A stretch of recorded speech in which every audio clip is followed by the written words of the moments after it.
todo mundo, né, tentando entender aí, cair a ficha um pouco de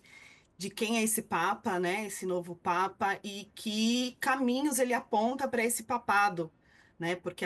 como você falou, a gente ainda está por descobrir, né, saber quem é ele e também o que ele vai fazer, né, nessa missão que está colocada para ele, como sucessor aí, não só de Francisco, né, mas sucessor de Pedro. E eu acho que é importante, né, de cara dizer que ele traz aí uma surpresa, pega todo mundo de alguma maneira de surpresa, né? Mas que é uma surpresa que a gente já não deveria ter mais, porque Francisco também vem, né, de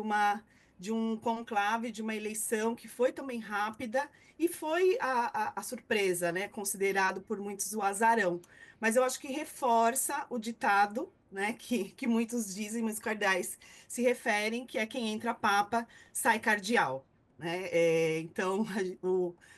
Leão XIV não era o favorito, estava ali entre uns possíveis papáveis, mas não era o favorito justamente por essa questão que Eduardo e Gabriela trouxeram da questão da geopolítica, né, mundial, global, e o expoente que é Donald Trump,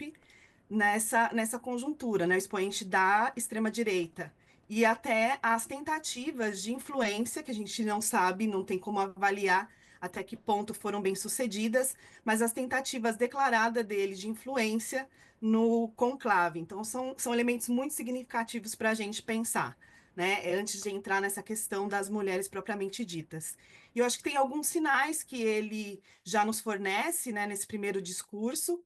e pensando em termos simbólicos, ele vem com vestes tradicionais, né, diferente de Francisco, acho que é um elemento para a gente considerar também, que tem dentro das análises aí uma correspondência, que é a ideia de um Papa que fosse conciliador não só para fora, mas sobretudo internamente na Igreja. Que era um Papa que já o decano falava na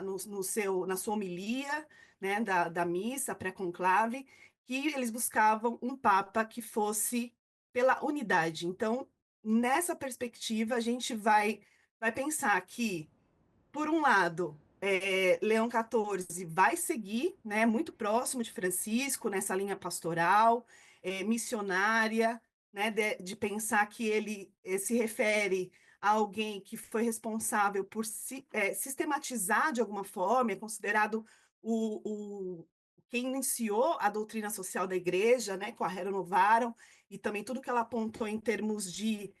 diálogo com a modernidade, com a ciência. Então, acho que a gente vai ter uma continuidade de Francisco nesse sentido, de não negacionismo, né, de não negar a ciência, de não se fechar nas portas, nos muros do Vaticano, mas pensar uma igreja aberta em diálogo com a modernidade. Agora, em relação às mulheres e outros temas, né, que são mais de âmbito moral, a gente pode esperar que há um aceno para os setores mais conservadores, sem dúvida nenhuma, né? Embora Francisco também não foi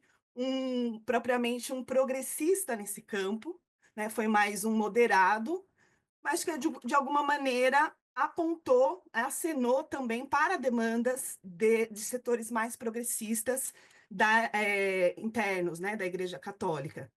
E a gente tem poucas informações sobre ele, mas a gente sabe, por exemplo, que ele é contrário à ordenação de mulheres e tem vários outros temas que ainda estão com ponto de interrogação